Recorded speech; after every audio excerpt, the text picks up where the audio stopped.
All right, it's podcast number 11. And we're in studio, Jesse and I, and then we have Johnny Mulligan, Johnny Utah Hunt, as you've seen on Instagram, I'm sure. Got quite the following. He's joining us remotely, so this is our first one. We're going to see how it goes, and we're going to go from there. So welcome to the podcast, Johnny. I am glad to be here. Thanks for having me. So I guess we'll just start out. Tell us a little bit about yourself. Kind of, start at the beginning where you got, into the outdoors and what got you into the outdoors, and kind of just go from there. Yeah. So I grew up in Central Kentucky, and, at that time I'm 45 years old. So all the way through middle school, high school, even college, whitetail hunting wasn't really big in Central Kentucky simply because we didn't even have whitetails. I had buddies that I had heard of, some friends that went whitetail hunting, and that just seemed so foreign to me. Like they were out like looking for snipe or aliens or something like that. You know what I mean? And I'm like, well, how'd it go? And they're like, well, I went all day Saturday, all day Sunday, and I never even saw one. And I'm like, that sounds crappy. Yeah. I don't want to do that. I think I'll just keep playing basketball or whatever. So, and then when I was in college, I remember there was a fraternity that lived next door to me, and they were hooting and hollering one night. And I looked out the window, and a guy had a buck strapped to the hood of his Jeep Wrangler. And so I went out there and looked at it, and that was the first whitetail buck that I had ever seen with my own eyes before in my life. I was like 19 years old. And I thought, man, that's pretty cool. But I wasn't thinking about hunting them. So fast forward to me moving to Northern Kentucky, and, I was a cop. And one of the guys that I was in the police academy with, he was from Texas, and everybody hunts in Texas. There's hogs, there's whitetail, there's always something down there. And he said, man, we ought to get into whitetail hunting. And I went, yeah, I don't know anything about that. Like, I don't even know where you start. So I no shit, I went to a public library and I checked out a bunch of books on like Whitetail 101, whitetail strategies, as a memoir, as kind of a thing to remember it by. I ended up tracking down those books, and I bought the books myself to have, here at the house. So I'm like, cool. These are the books that I used to learn how to deer hunt. So, I was living in Northern Kentucky, where there actually is some pretty good, even at that time, there was some pretty good whitetail hunting. And I went to a trade show, was doing a little bit of hunting, mostly rifle hunting, a couple weekends a year. That was the extent of my, my whitetail knowledge. I had shot a couple of bucks, and, nothing to brag about, but I shot a couple and enjoyed it.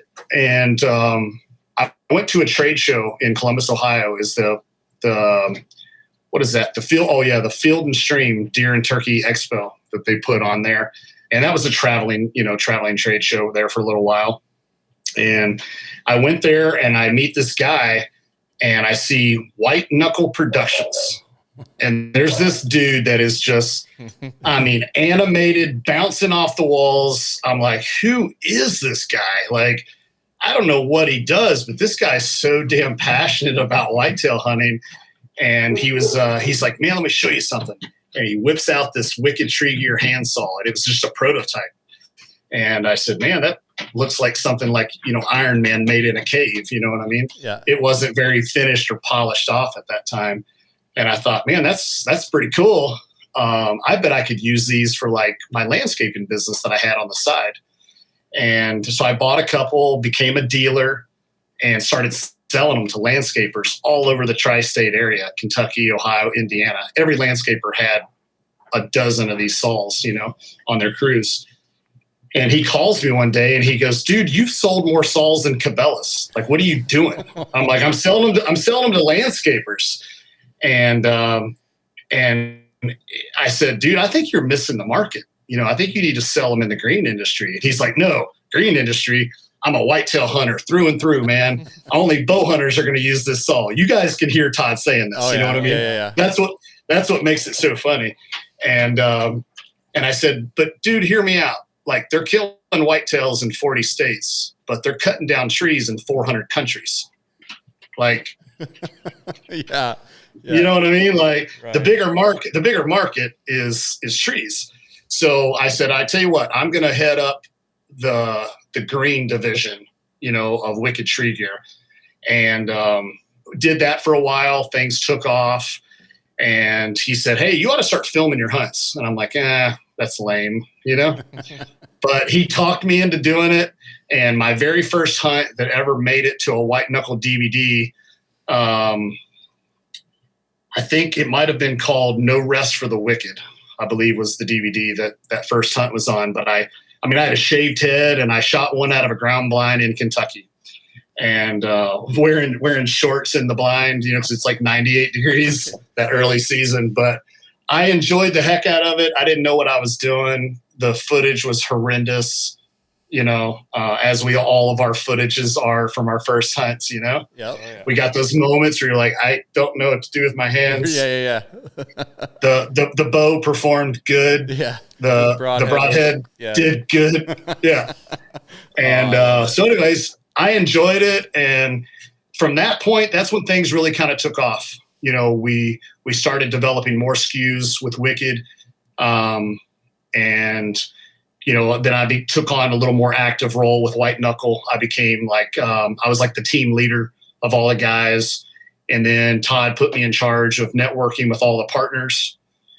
And I was able to grow our partnerships and leverage, our viewership. Because, at that time, White Knuckle was like the first, between Todd Prignitz and Todd Graff, that was the only real social media shows that were out there, Right. Yep. And then, of course, Bill Winke, But between those three, they were kind of the pioneers, of that. That was even before Duncan, was doing the muddy thing, right? We had the real hunting thing going on.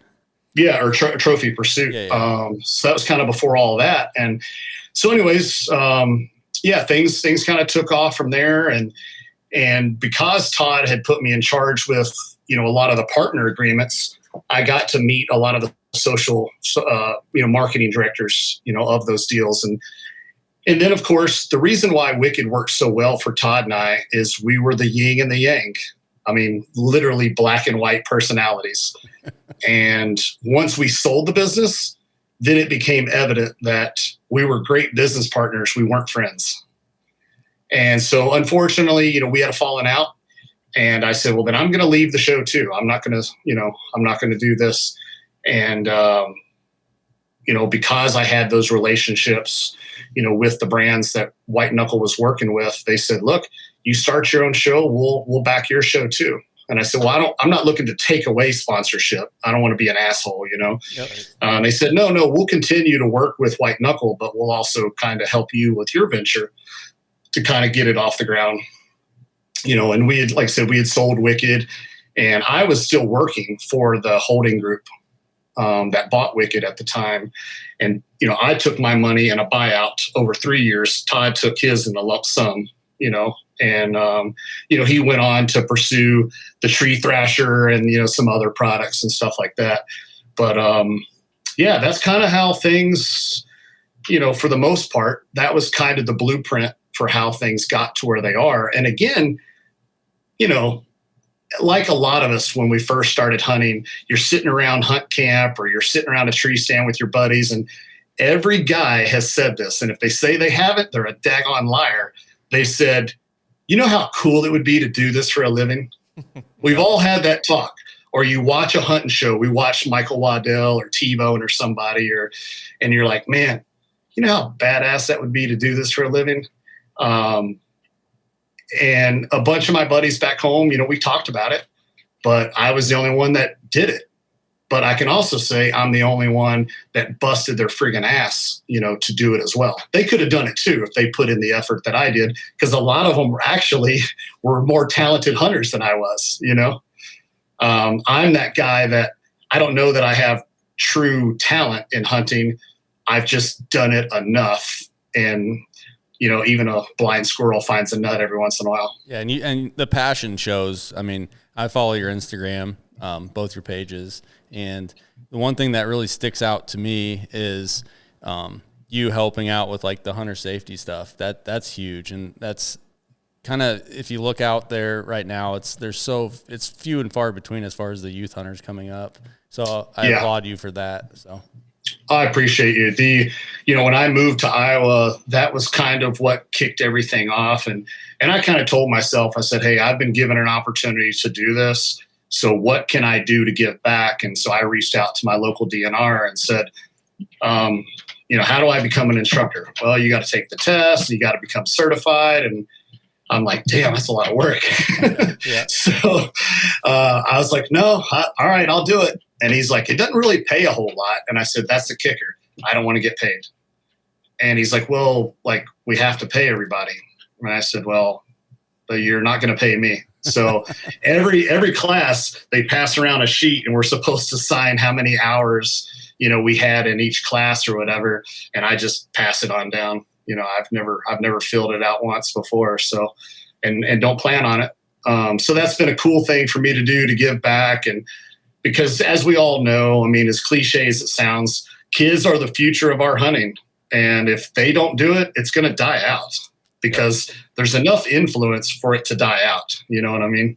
Right. I mean, nowadays there's so many more options that they have to do anything. Yeah. I mean, I got 2 girls and they do their friends stuff and on the phone and all the social media stuff they can piddle with, but all the sports and activities, and there's just not that incentive to, hey, I want to go hunt with dad anymore. Yeah, and most of the youth, they don't realize what's out there for them because no one's taking them. Like when I got, I used to shotgun hunt growing up. I didn't know there was even a bow season when I was in high school. And then my uncle introduced me, which I think Scott Vendraska. He introduced me into archery, and then that's kind of where my passion and my love for the outdoors began. So, yeah, it's crazy, and it's when I was in Kentucky. Like I said, I was rifle hunting only. And that's all I was doing.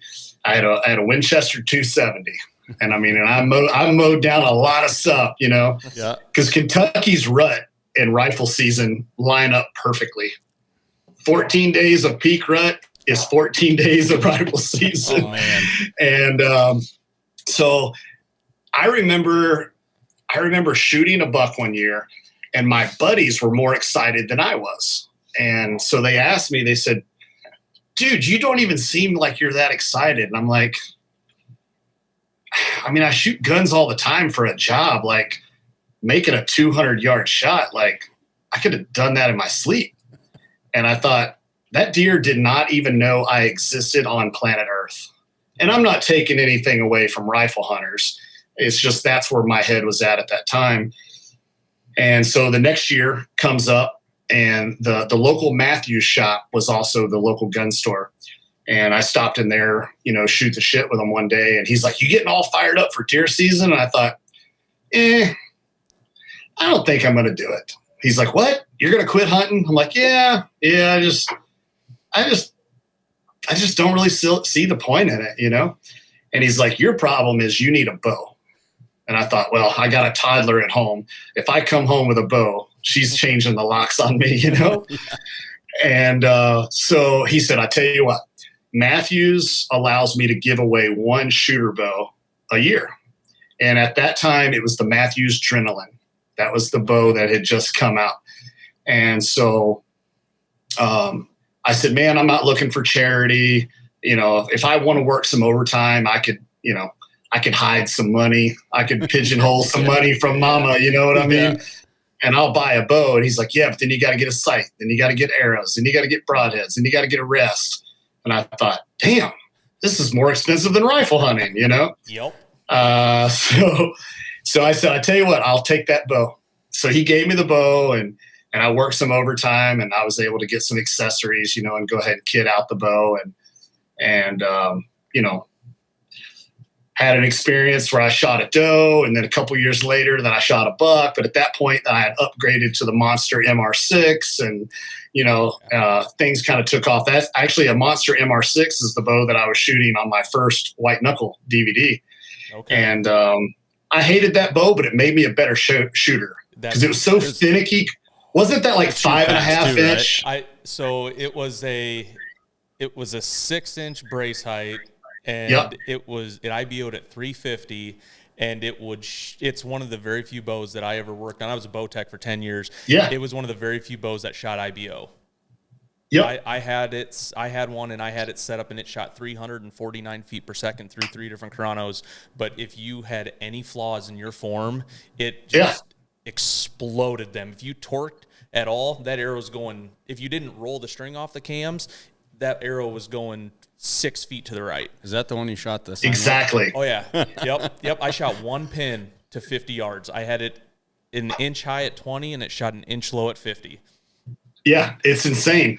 And that's what I tell people. I hated that bow, but it made me a better shooter. For sure. You know, that was a bow you cannot cheat on. It is anchor, string on the tip of the nose, high elbow.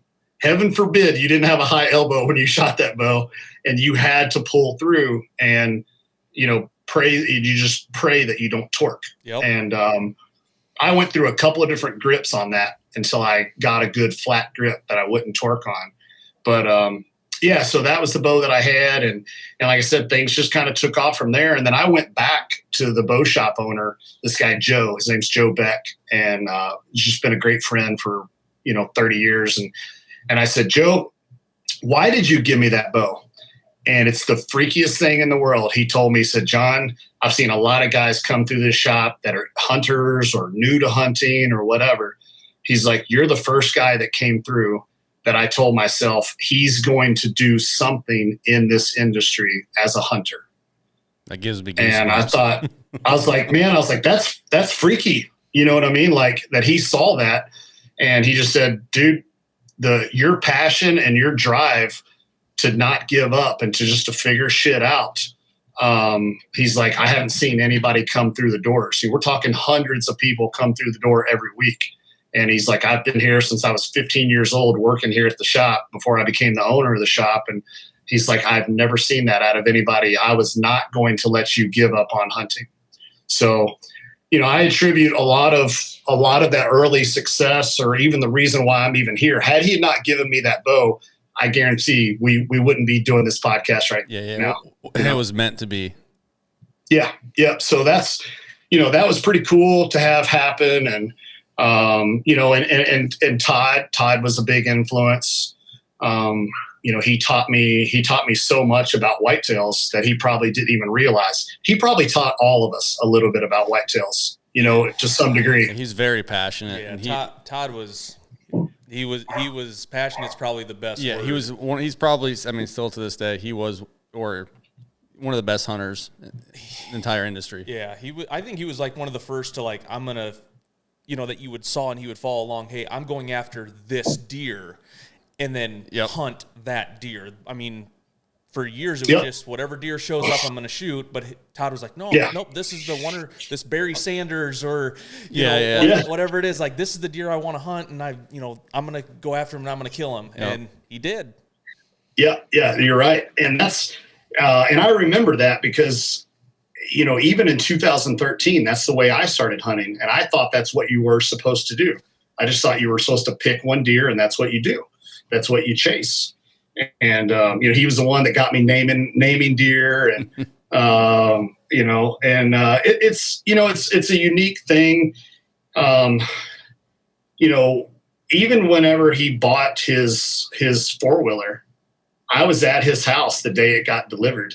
And I said, Todd, I don't know that a Grizzly 700 is what you need.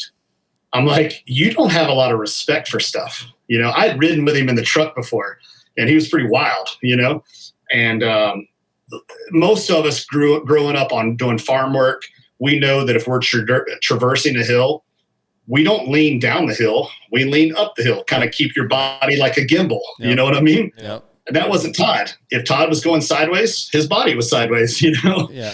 And I said, man, it's like, this really worries me. Like, I hope you're careful, and unfortunately, the 4-wheeler is how he died. And, but the one cool thing was we had our falling out and we didn't speak for like a year.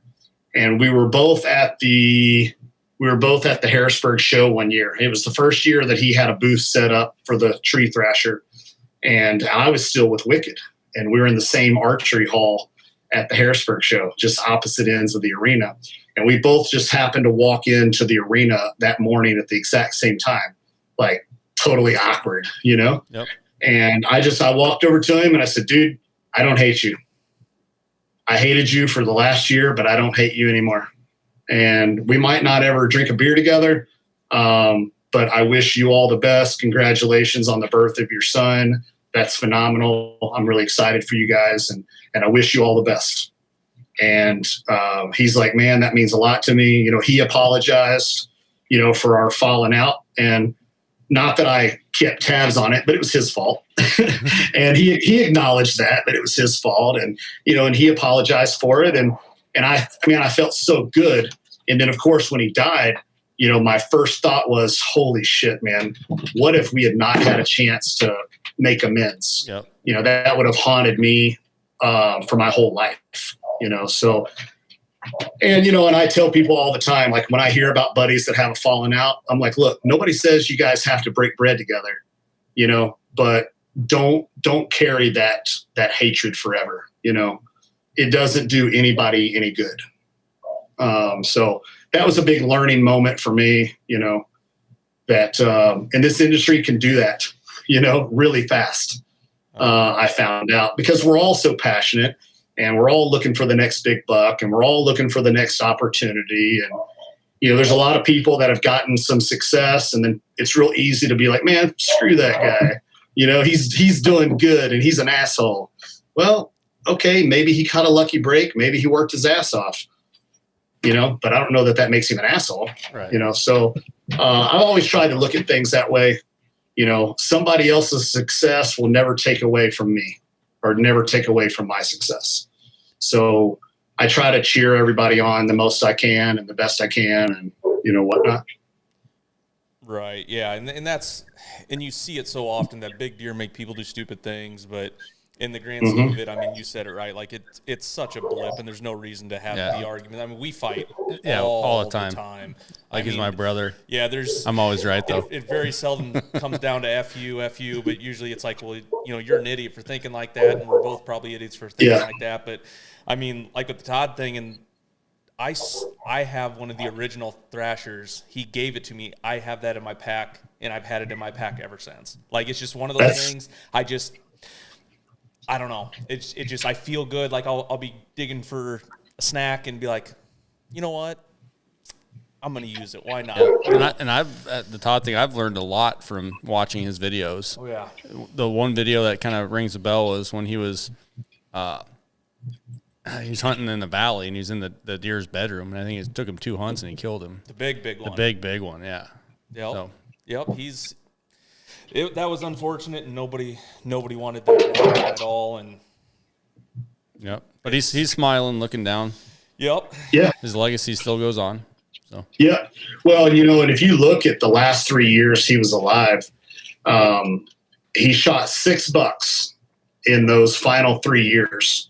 And if memory serves correct, the average gross on those 3 bucks in his last 3 years is like 183. Wow. Oh, wow. And then a world record turkey. Yeah. Yeah. So, you know, and like that last buck that he killed when he was alive, you know, Todd and I used to joke about it all the time. He wanted a 200-inch buck.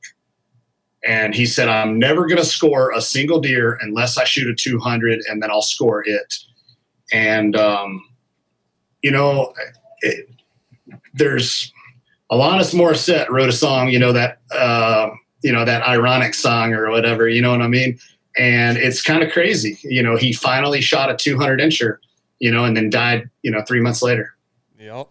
But, man, it's like I said, it's, you know, between my buddy Joe Beck back home and Todd, like those were the 2 most influential people that kind of really, you know, set me on a path to be able to do the stuff that we love doing. And, you know, and then of course after that, then it just became, you know, different partners that believed in what I was doing or, you know, wanted to be a part of, and that's been able to keep things going. But, finally last year was the first year that I stopped doing freelance work and was able to just rely just on the show. And then, this is the second year, being able to do that. And it's really cool, man. Because 4 years ago, I almost pulled the plug on it and was like, man, I shot my shot. I'm just going to have to move back to Kentucky. I chased the dream all the way till about $7 in my checking account. And I thought, well, that's about as broke as you can get right there, boys. I'm glad you're still doing it. And you're doing a good job, might I add. I love seeing Instagram messages coming through with Cold Steel Hunt content. So yeah, man, I appreciate it. And that was what a blessing that was. I mean, I was doing a freelance photo shoot for a big cat. Actually, I was with the Cat Masters. I was down in Durant, Oklahoma, and they had a tournament going on down there. And I was sitting there eating lunch with the owner of Cat Masters, Brian St. Alma. Which thankfully he's gotten over his cancer scare and he's back to healthy, and the Cat Masters tournament's going to, revamp itself again, this year. But we were sitting there eating lunch one day and Chris Duncan calls me and he's like, hey, are you working with any knife people? And I'm like, no. And he's like, Cold Steel Knives. And I went, yeah, I like their stuff. He's like, done. And hangs up the phone. I think that's kind of how that whole thing. Yeah. There was a conversation and some emails going through. I think it was, hey, who do we need for Cold Steel Hunt? And I mentioned 2 people, and one of them was you. So I played a little part of that. Well, thank you. Well, hell, dude, thank you very much. Yeah, that was top notch. That was huge. And as far as deer hunting, I appreciate it. Hey, no worries, man. I love your stuff. You're deer hunting this year, or do you have any trips planned, or are you sticking to Iowa, or have you been out west yet, or what's your plans? You shot a mule deer, right? Yeah. Yep. So, just got back a few days ago from Colorado, shot another velvet muley out there. Man, I love chasing those things. I've really gotten that bug of being on the ground and spotting and stalking and, stuff like that. That's a lot of fun. It's always funny too, because when I do dedicate myself to whitetail season, that very first sit of the year, I climb up in the tree and I'm like, all right, this is my happy place. I'm in a tree stand chasing whitetails. And then I'm like, well, it's been a pretty slow, like these first couple hours have been pretty slow. And I look at my watch and I'm like, shit, it's been 11 minutes, Yep. Because I'm so used to being on the ground, and I'm like, oh boy. But then by the second or the third sit, and then I'm back to being acclimated, to the tree stand life. Right. But, tomorrow I leave tomorrow morning. I'll be headed to Southern Ohio around Ripley, Aberdeen area down on the river. I'm heading down there, and actually my camera girl, she's got her first archery hunt coming up. So we started filming some stuff back in the summer, and she's shot a couple of deer with a rifle, but she's like, hey, I want that bow hunt lifestyle. And I said, well, then it's food plots, it's trail cameras, it's, you know what I mean? I was like, you're going to do it right. And we're going to start from ground one, ground floor. And she's like, hell yeah, let's do it. So we went out there, we've made a couple of trips out there to her lease, and we've got it set up. And she's going to have a really good chance of shooting like a 70, 80 class buck on this farm. You got cell cams up? Yeah, I haven't posted any of the photos yet. Because again, it's kind of not my hunt, but I'm the one that set the cameras and caught the images and they're coming to my stealth cam, command app. Nice. And a couple of them we got a couple of muddy cams that Chris sent, and everything's coming in, and I'm like, holy shit, she's going to shoot a giant. And the best part is she has no idea what she's shooting. So she has no clue. No excuse to get nervous. Like you? I don't need that in my life. Yeah. Like, just give me a nice, good sized deer, and I can make do. But God, I'm waiting for that day that I just can't do it, and it's gonna happen one of these years. You get nervous. I get nervous bad. So that's going to be cool. Like I said, for me to get behind the camera and get her in front of the camera and have an episode where we can put it out there. And as a photographer, videographer by heart, I can't wait to capture that, to capture those emotions and the facial expressions that we all had when we shot our first deer with a bow. Okay. So what would you rather do? Would you rather shoot deer, be in front of the camera, or behind the camera? Because you're very successful at both. So yeah. So I think now I've transitioned to where I enjoy having the bow in my hand more. But that's not to say that I have those moments where I'm like, damn, I really kind of miss being behind the camera and going out and shooting some cool shit. You know what I mean? Right. So yeah, I would say if somebody, put a gun to my head and said, you got to pick one, I'll pick the bow. That's the right call. Yeah. And the reason why I came up with that decision is there was a hunt recently, or two years ago, where I was in Canada. I was up in Saskatchewan and I was getting ready to shoot a moose. And Leslie's like, shit, the camera's not working. It's negative 31. And the battery just, went black. And here's the cool thing. The camera was still filming, but the viewfinder was just froze and it wasn't projecting an image. And she's like, I don't know that it's recording. I don't know that it's recording.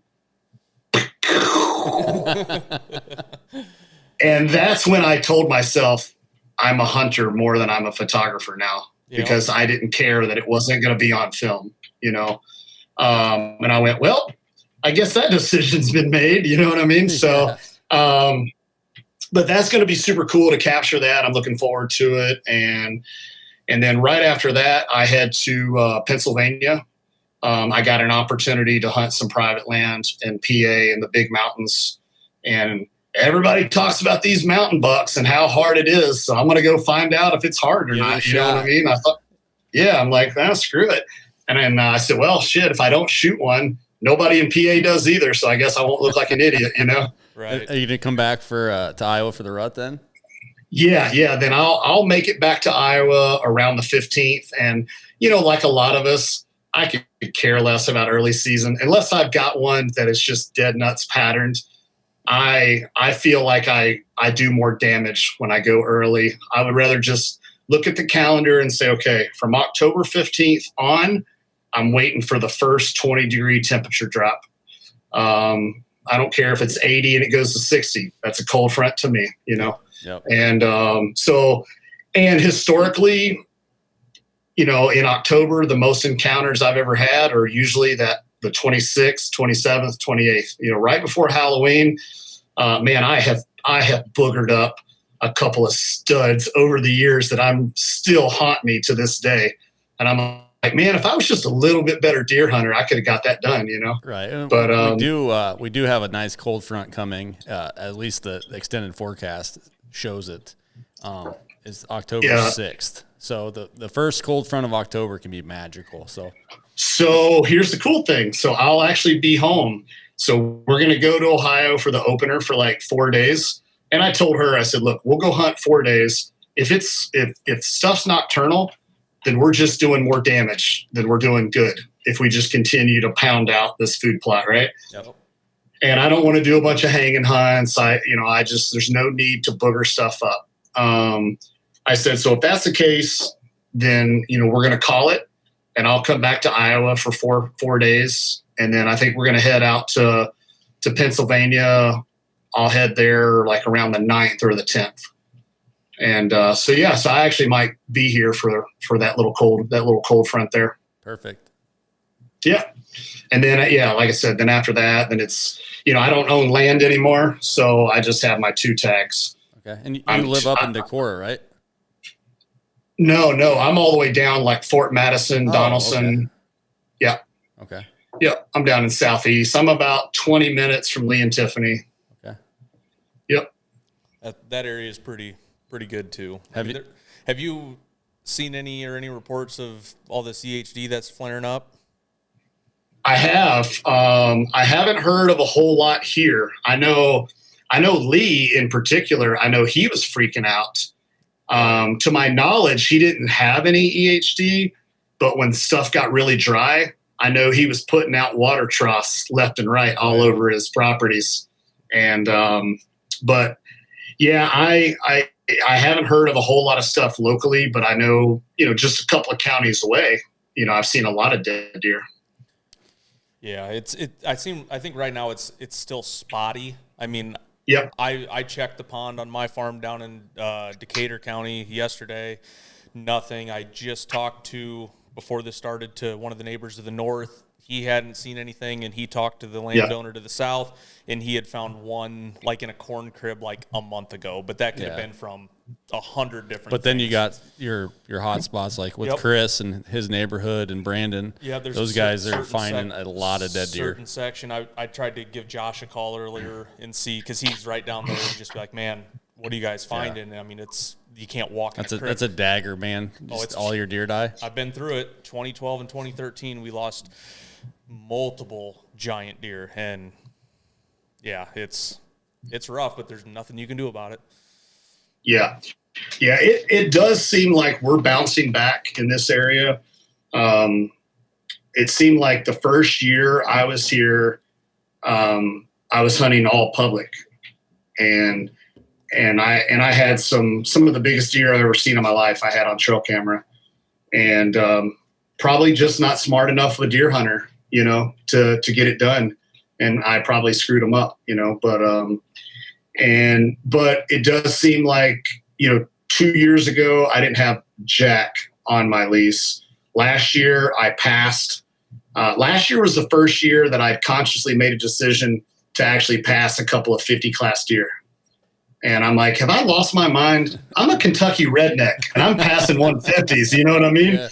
And I was like, shit, I might have a little black and yellow in me after all, little Hawkeye colors, Amen. So I did pass some 50s last year, and so hopefully they'll be around to chase this year. Supposedly, I have a really big deer.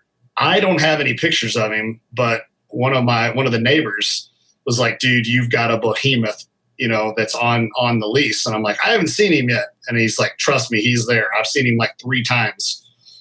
So he just keeps eluding my trail cameras. So hey, at least you got an option. And that's the best thing. Like you get neighbors like that where you're in a certain area and you work like together. I mean, I'm sure everybody's not telling everybody everything, but that's just kind of how it is. But you're letting those good deer go, and you're all having the opportunity at the great deer. Yes. Yeah.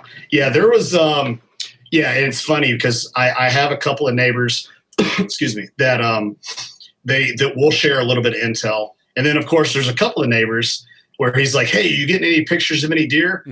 And he's like, I'll show you what I got. And he shows me the same spike like 18 times. And then I killed, this was 2018. 2018, I called Billy C. and I go, get your ass down here. I've got a couple of bucks that are hitting daylight, and I think I can kill one in the next day or two. So he comes over, and I grunt this deer in from like 400 yards, and it was just that epic cool stuff, right? And I shoot this deer, and he's a mainframe 10, but he's real tight. He went 151. He wasn't a giant, but it was just the way the hunt played out. It was so cool. I had to kill him, And I posted a picture of the deer, and that same neighbor was like, yeah, I got about 7 trail camera photos of that deer. I'm like, so he wasn't one of the spikes that you kept showing me? I'm like, okay. Yeah, and we all get it. I mean, it is what it is, and we're all guilty of it. I mean, I'll show the okay deer, but every once in a while those deer pop up. You're like, you know what? This can just stay in the back pocket. Yeah, I got a circle around here of individuals that I share everything with, and then I have, Jen and there's probably 3 people. I haven't got a picture of this deer. I've showed you on my phone. Right? Yeah, it's like, hey, come here. I got a large one that's been daylighting a lot in the heat, so he might be in trouble. I may play camera guy the first week of the season. Yeah. We'll see. Yeah. Well, and that's always the cool thing. I mean, I love trail cameras. They're fun, but, a lot of times you got to take it with a grain of salt. they're going to shed velvet and they might go to the neighbors. The silver lining is their bucks might come to your property. You guys just rover, send a deer on over. You know what I mean? Yeah. And so there's that part that kind of comes into play. But, if nothing else, trail cameras make the season go by, because you get to have some fun, chasing them around and trying to figure them out a little bit. So that's always kind of fun too. Yeah, it's so much fun. I mean, who doesn't wake up at 2:00 in the morning and like, hey, what showed up? Check my cell cam. And it gets really good that late October when they start hitting scrapes. That's when it's really good. Oh, absolutely. Yeah, I actually I use some of that Black Widow. I don't work with them in any capacity, but I use some of the Black Widow, that branch butter, and I've had pretty good luck, this time of year using that branch butter and getting a lot of good, good activity and a little bit of inventory.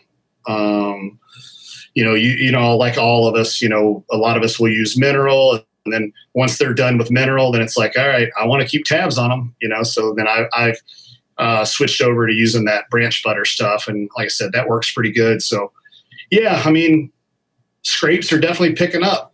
I've noticed, they're getting hotter and hotter. Yep. And they'll just continue to keep rolling till Thanksgiving. Yep. So it's getting to be that fun time of year. I'm excited. I mean, we can literally hunt in like 4 days. Yeah. Sunday. It's Wednesday. It's pretty nuts. When this drops, we will have hunted by, right? Unless if we don't go in the morning. I'm not going in the morning. I'm going in the morning. Well, then I might be going in the morning too. We'll see how that goes. But yeah, you bust your butt all summer long, doing the food plots and hanging cameras and stands and mineral and all this stuff. And some people see it, some people don't. And then there's just such a short window where the 9 months of work you get to, hopefully, check it in. Yeah. Yep. And I always say, like, my property has never held food for late season. I've had access, to some late season spots, and I've had some success, muzzle loader season. But generally speaking, I always say I live in Iowa for 3 weeks out of the year. The last week of October and the first 2 weeks of November. The other 49 weeks, I'm just kind of here dealing with the gravel roads and the crappy Wi-Fi, Yeah. And if you ever want to expand that and still have a tag, that Thanksgiving week, you may not see a bunch of deer, but I will guarantee you that big one's out looking. And I've had absolutely tons of encounters that week of that week of Thanksgiving with just big mature bucks looking for that last doe. And I'm kind of I'm an outlier because in October, that's when I have harvested most of my deer. So I'm kind of out there just by myself. Yeah, the deer hunting pinup calendar. Greg's Mr. October. I don't want to hunt November. Yeah, it's Kentucky was different, because of the season opening so early. You can bait in Kentucky, so that kind of changes up things. And if you can find a good oak flat and it's a good mast year and you can add a little extra corn in that area, you can be in the chips, pretty good. I mean, it's hot. But if you go deep, hot. It was horrible. It's nasty, man. It's so nasty. And this year was hotter than most. I think it was like 98 one day. I was sitting there in Dry Ridge. Yep, I had real feel when I was down there. I was there the first couple days, and the real feel was 105, and I went, "This is so stupid." You even had an electric fan on you. I had a fan. I bought a stroller fan, and I had it on my bino harness just right in my face, and I'd be spraying, scent away on my face just to stay cool. And I'm like, this is stupid. Yeah, one of our staff members just sent us a Snapchat of him in the tree in Kentucky, and he's got the face paint on, and it's just streaming down his nose. So hot. I'm waiting to grow a third ear because I actually turned the ozonics and had it facing pointed right at me because that fan was putting a little bit of air out. And I'm like, I'm probably going to eat my esophagus, but I'm like, it'll grow back. Nobody wants to be 80, 85 years old anyways. Right. So. YOLO. Nah. Yeah, those are the bad years. Right. So no, but yeah, I'm anxious. I'm looking forward to this season. We got some good food plots, and the lease that I have is currently for sale, and he's asking entirely too much money. But eventually, somebody's going to buy it, and so I'll be back to public. That's my only property right now. So, and then that's the other thing. Like, you get people that are like, oh man, the guy's got a hunting show and he works in the outdoor space and he works with all these cool companies. He must have 1,000 acres to hunt. No, I hunt public. Most of my hunts are on public. I mean, the majority of my bucks that I've killed in Iowa have been in Shimmick, so it's, maybe I need to level up. I got to step up my game. I think Cold Steel will bump it up a little bit next year. I have to talk to Chris. Yeah, but that's above our pay grade. Public is underestimated because I had a camera right on the edge of public last year, and I got some cool pictures. Guys riding dirt bikes through the river because it's so low. But I had a lot of good quality deer, and I guess there's some guys coming staying at one of the cabins that I kind of manage. They're hunting. They're from PA. They're coming to hunt. I sent them pictures yesterday of 6 or 7 really solid 140 to 160 inch deer, and get them excited. I'm not hunting there anymore, but I would bet money on it. I could go to one spot on public and kill a 150 within a week. Yeah. So you're able to hit that, and I've said it too, that 140 to 150. Oh. If you put in your time and you do just a little bit of due diligence and you put in your time in the stand, you will get an opportunity on a lot of public places. And if you have an e-bike to get into most of these deeper areas. Yeah. Yep, that's for sure. Yep, this is far enough. Nope, go another 200 yards.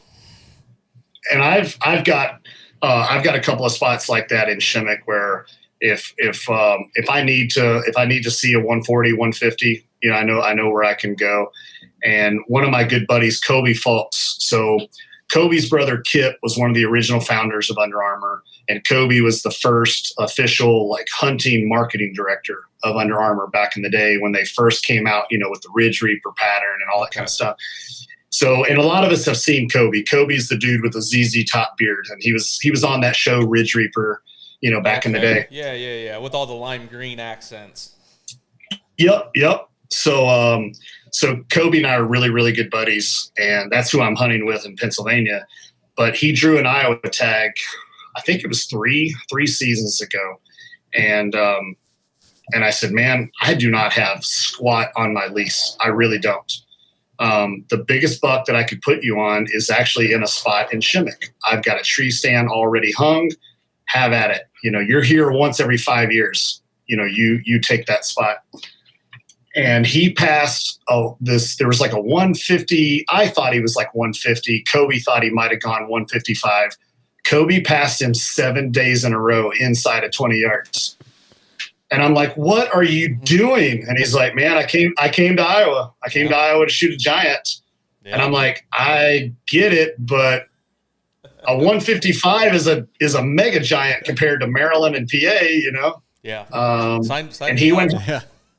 Yep. And he went home empty-handed. And I was like, holy crap, bro. I'm like, you got more dedication than I do. Yep. I'm not at that stage of passing those. And I mean, you get an older 150, I'm shooting it. I had a couple, yeah. I had some 150s last year. There's one deer that's a 3-year-old. He might be pushing 170 last year. And I made it. The neighbors knew about him. I knew about him. And I said, I will not shoot this deer because this is one of those deer in a year or two is at 200. And I'm glad I didn't have to make that choice because I never saw him. He made it through season. I had pictures of him, and he has yet to show up. So hopefully soon. Well, and when I moved here from Kentucky, I had a couple of low 50 deer. I had a couple of mid 40s deer, and I had a couple of upper 30 deer, that I came here with. And since I've been here, I've upped my average, at least 10 to 15 inches, pretty easily. But I'll never forget that first year being here, and I saw the first 3 to 4 year old buck that walked across the field. And I'm like, holy crap, that's like a bison. You know what I mean? The bodies were just so big. And I'm like, that's a 7-year-old deer. It's gotta be, you know? And I showed a buddy the footage and he's like, no, dude, that's an Iowa 3-year-old. I'm like, holy smokes. It's a real thing, you know? They're big deer. Yeah. But I just, you know, I'm like you know, I like to target older deer in general. And when I say older deer, you know, I want a mature deer. I want a 4+, you know, preferably 5+. But I'll tell you right now, if I see a 180 with spots, I'm shooting it. It's gonna happen. You know what I mean? Yep, me too. Yep. Don't blame anybody for that, you know, because if those opportunities don't come across very often. No, they don't. And it's but man, I tell you, I love whitetails, and whitetails what I cut my teeth on. And you know, at the end of the day, as much as I love going out west and you know, chasing western animals, pronghorn, mule deer, and all that stuff, you know, mountain lions, there's something about whitetails that it takes me back to that first sit in a tree stand. I was probably only 8 foot off the ground. Got busted every time I moved. Every time I went to reach for my bow, I got busted. I'm like, maybe I should actually get in some cover. You know, I didn't know anything about, you know, breaking up my silhouette, and I didn't quite understand thermals at that time. So it is pretty wild how much we all have grown and how much we learn, you know, season to season and stuff like that. It's pretty cool. Yeah, I love that aspect too, because I mean, I'm constantly learning and, you know, listening to Lee or Mark, or when they talk, I'm trying to pick little things. What are they doing? How's he doing it? Even with his food plots and just little things, you know, it makes all the big difference in the world. So it's fun. For sure. Yeah, it's and I think that's the cool thing, right? Like it's ever evolving, and I don't know that any of us will ever truly master it. We can get really damn good, but we're not a whitetail deer. So, and then, you know, a lot of us, you know, you throw in the element, you have a second person in the tree. That's the second person that stinks. That's the second person that moves.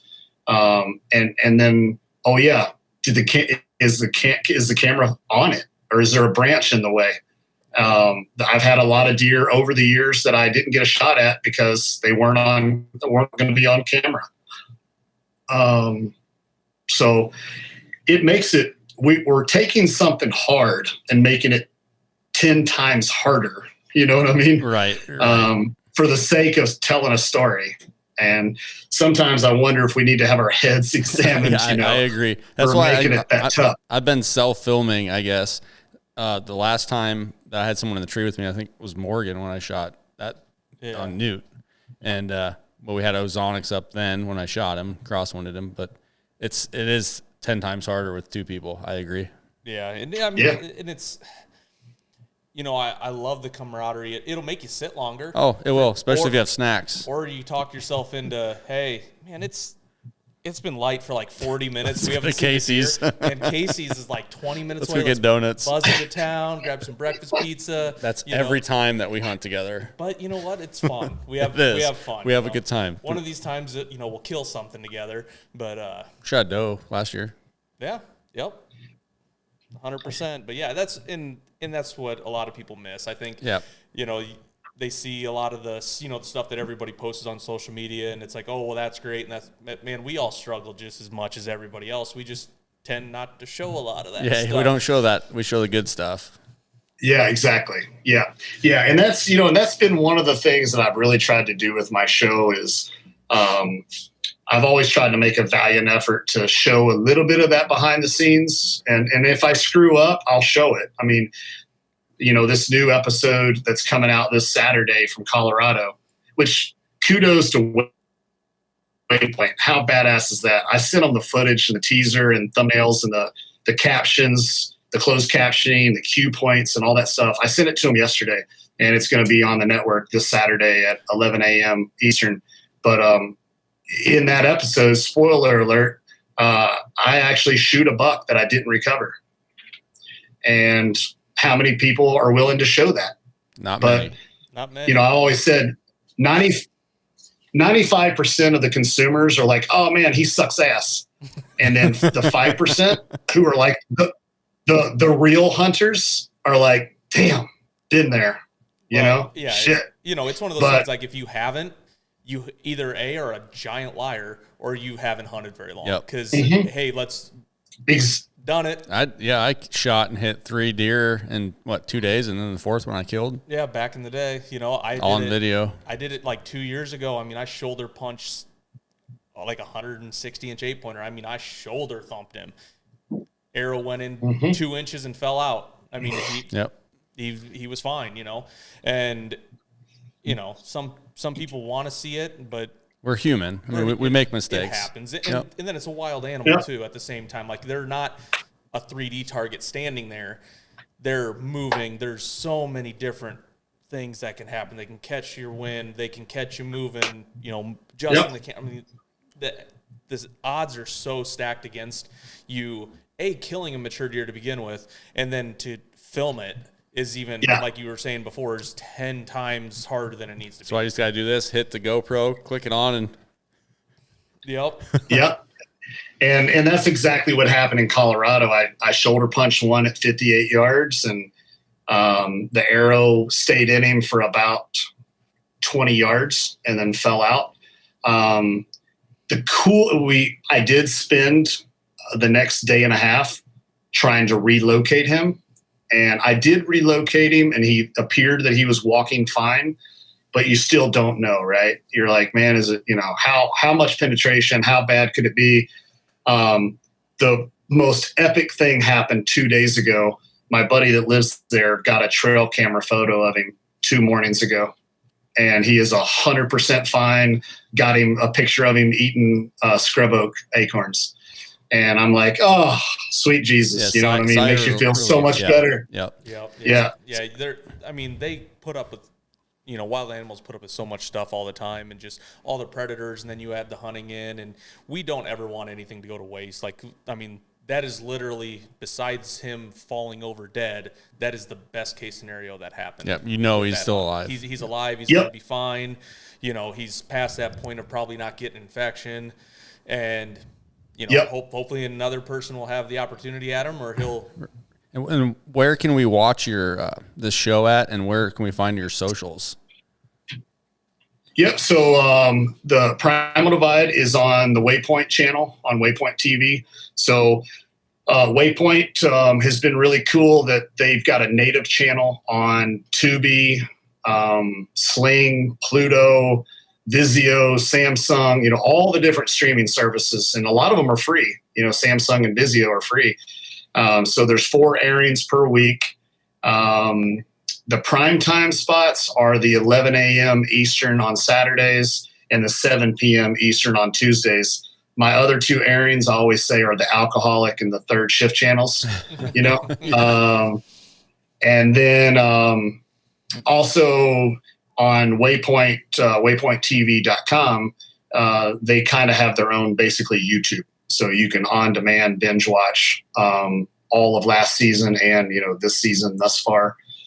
And then social media, the Johnny Utah Hunt. I mean, talking about a nickname that stuck overnight, and I never was able to shake that, and I just kind of went with it. But yeah, Johnny Utah Hunt on Instagram is definitely where I'm most active. I keep a Primal Divide channel. It's kind of a backup channel for if and when Instagram and Zuckerberg decides to just delete my account without telling me. And that could happen at any day. I hope it doesn't. Yeah, any day we could wake up and be like, where's all of our stuff? No hunting. No hunting anymore. Yeah.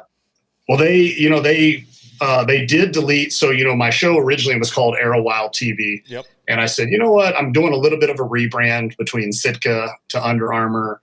And I also decided that I was going to pick up, muzzle loaders and AR-15s and, do a little bit of that stuff on that platform. And then started doing some of the catfish stuff. And I thought, man, Arrow Wild kind of pigeons me into just a bow. Yep. And I don't want it to just be that. So anyways, went through a little bit of a rebrand with Primal Divide. But right before I made the switch, I went to make a post one day, and I think Arrow Wild at the time had like 30,000 followers or something like that. I went to make a post, and it was just gone. Instagram and Facebook, done. Just wow. It got deleted. Yeah. Wow. And I was like, man, because I had a buddy of mine. He's like, dude, I'm not trying to be a jerk, but you only have like 2,000 followers on Primal Divide. I'm like, yeah. Source up. Yeah, source. Yeah. Shut up. I'm like, I just don't have the energy to try to regrow that page. You know what I mean? Yeah, and some of that stuff is just, it's organic, and then a lot of it is luck with, as far as like you're following, you got to hit something just right, and then, or you can post the stupidest thing in the world, and you wake up the next day and you're like, well, I got 10,000 more subscribers than I did when I went to bed, and you just got to, you just go with the flow. If you're, yeah. Keep the good quality content up, and it'll happen. Yep.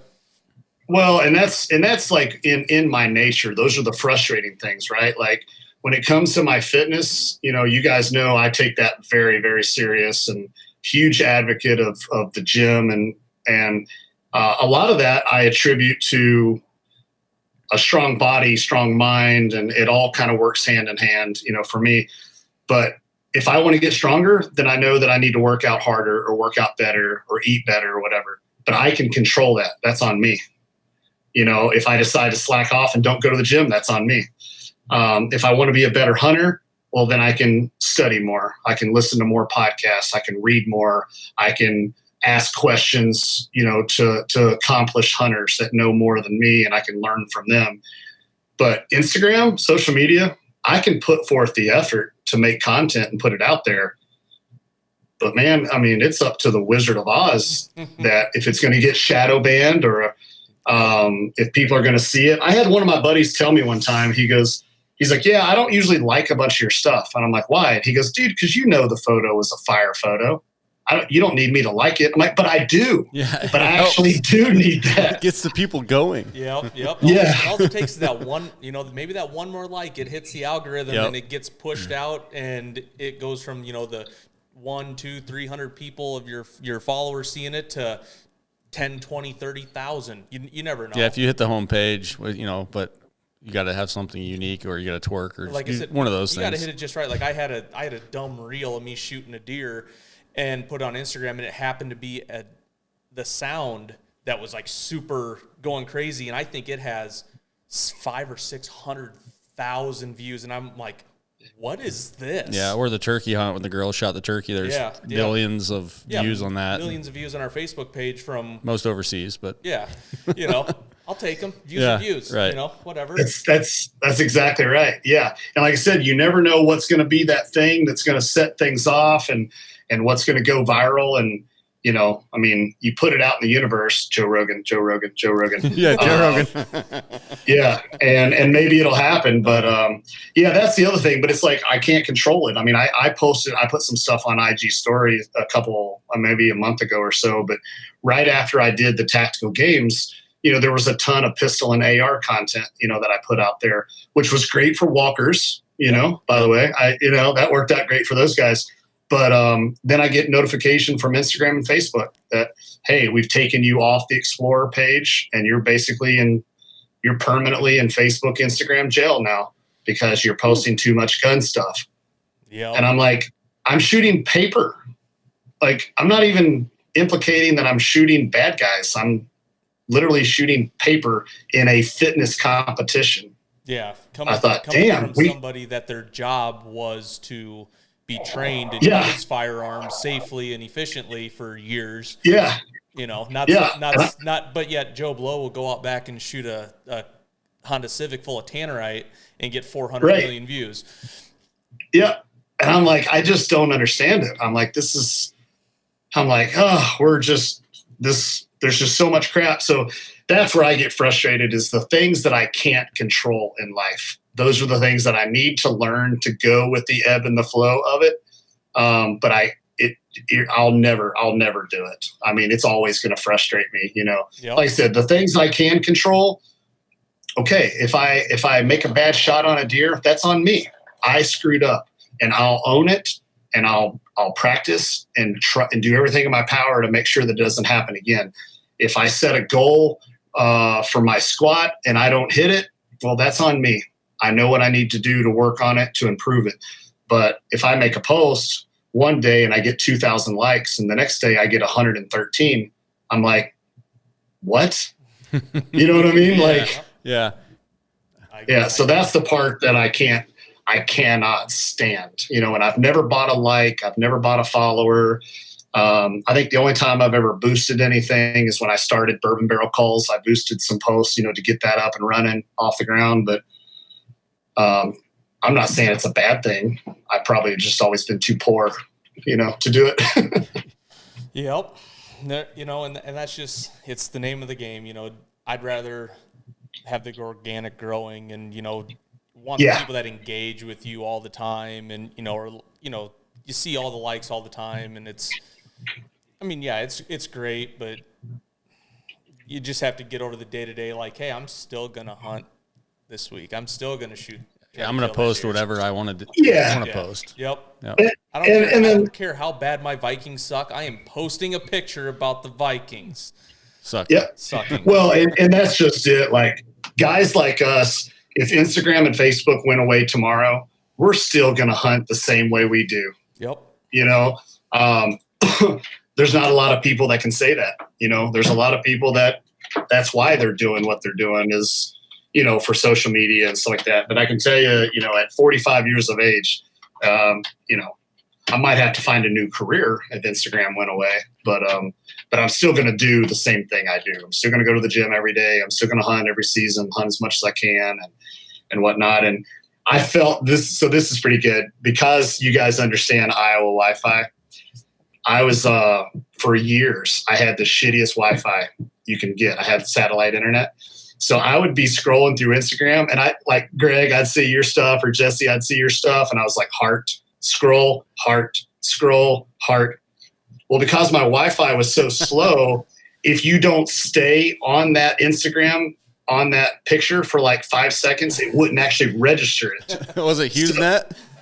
Yeah, it was. It was HughesNet. Yep. Yeah. Been there, done that. Yeah. So now we have good internet. And so now I can get back to liking people's stuff. Cause I had one of my buddies was like, hey bro, like you never like my shit. I'm like, the hell I don't. I like every single post you've ever made. And then I went back and looked at it and none of them were hearted. And I was like, what the heck's going on?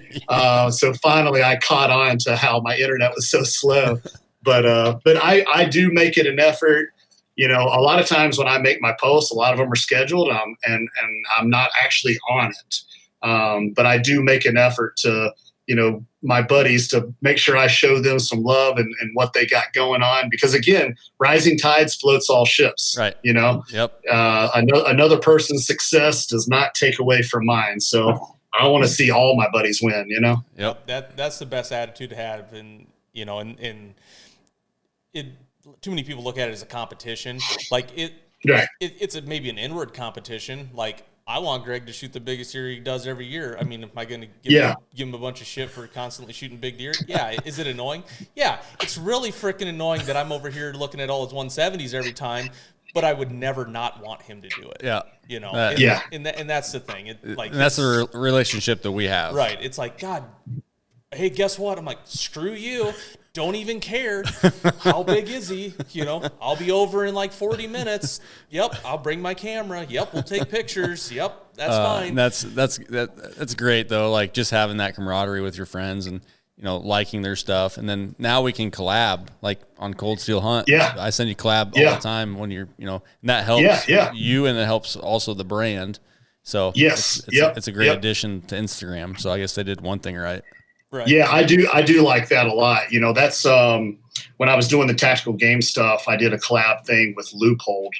And I mean, it was insane. It was like 500 followers like in an hour. And then they doubled down and actually just published an article in Shields for me that just came out. And it's you know, I've been fortunate that I've had a couple of articles written about me in magazines, you know, written by other people for, you know, the Grand Slam or the Big Bear in Canada and stuff like that. And that stuff's really cool. But this newest one that just came out in the Shields Pursuit catalog, It's an article that's basically titled "Work More Hours," and it's like, is John like one of the hardest working guys in the outdoor space? And they really dove into. It's the first time somebody's really taken the time to dive into like what I felt was how hard I've truly worked, to try to carve out my micro little niche, that I have in the space or whatever. So that one actually, it's kind of cool that one actually means the most to me. But at the same time, I say that like that's me in a nutshell too. Like the hard work behind it all is what I appreciate. And that's usually how I judge a lot of other people as to how hard they're working. I could care less about their success. I just want to know how hard they're working, Yep. And where can we find that magazine at? Is that something that they send to our house, or is that? Yeah. They send it out. So you can actually go to Shields' website and you can get on their mailing list, and it's actually a free publication. I think you can pick up copies inside the stores, as well. But yeah, this one just got mailed out a few days ago. Okay. So I called the Shields store and I'm like, can you guys send me like a dozen of those? I'll pick one up when I'm going to get my big buck ruiner. Right. Yeah. So it was pretty cool, and pretty cool article, and that was really awesome that they did it. And I actually just talked to Don Higgins tonight. I think I might start writing some articles, which is something I've never done.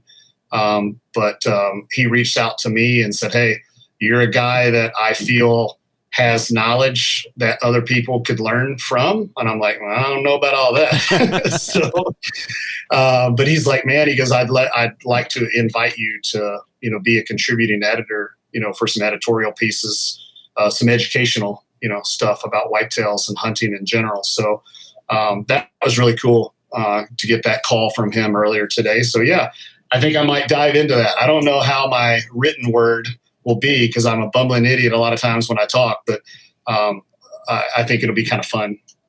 Find someone to proofread it. I usually use my exactly. wife. She's really good. Yeah, exactly. That's yep, cool. for sure. Yeah, we love what you're doing, not just with the hunting industry, but as far as like conservation and getting the kids, teaching those bow hunting lessons and those hunter safety courses. So we see all the hard work you're putting in, and we appreciate everything you do, and we're excited to watch you this fall and see how it progresses, and we'll catch some videos. We'll probably watch, I'd say the mule deer hunt. You said that airs when, this weekend or Saturday? Yeah, Saturday. Okay. Yeah, Saturday 10. It'll be 10 a.m. Central. Okay, 10 a.m. Awesome. Well, cool. Well, we appreciate it, man. Dude, thank you so much thanks for having me on, and it's always badass to talk guys that I see the deer you guys are killing, you know what I mean, and I see the trail cameras. I'm like, damn, these guys are on some giants, So I'm looking forward to see how your all season shakes out. It's going to be fun. Fingers crossed. We're gonna give it hell. Yeah, you just had a good one show up tonight. Yeah, like right before. I'm like, so we're using my phone, so I haven't been able to even get a notification that I have trail cam pictures, and I had a pretty solid deer like 10 minutes before we started this call hit a camera. I'm like, are we about done at this? Drinking out of the pond. Yep, beautiful picture. Oh yeah, and right by literally 40 yards away from a stand I hung yesterday. So that's awesome. I'm like, I'm not going to hunt right away in October. And I'm like, maybe I will. We'll see. You should. So yeah, we'll see how it goes, but we'll stay in touch and we'll know what's going on. So heck yeah, man. That's awesome. Well, good luck to you guys. If you guys get out for the opener, like I said, I'll be out of town, but yeah, good luck to you guys if you get out for the opener. Safe travels. Yep. We appreciate it, man. Thanks, John. All right. Hey, take care, man. Awesome. See you guys. All right. Bye.